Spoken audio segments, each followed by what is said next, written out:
Are you ready to move? And are you considering using your current house as a short-term rental instead of selling it? Well, you're not alone. 28% of homeowners have considered it.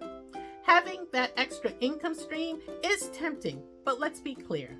Managing a rental property can be time-consuming and challenging. So before you make that decision, understand why it might be better to just sell. First, owning a short-term rental comes with responsibilities. These include things like property maintenance, tenant screenings, and more.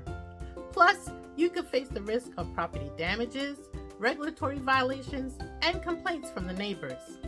And not every house is suitable as a short-term rental, especially if your neighborhood isn't a popular travel destination. You need to research how desirable your location is to know if you're able to achieve your financial goals.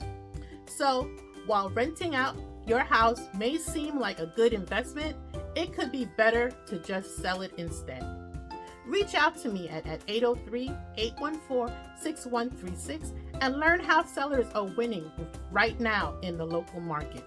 And if you're watching me on YouTube, be sure to subscribe below or hit the bell button and be the first to learn about my new videos.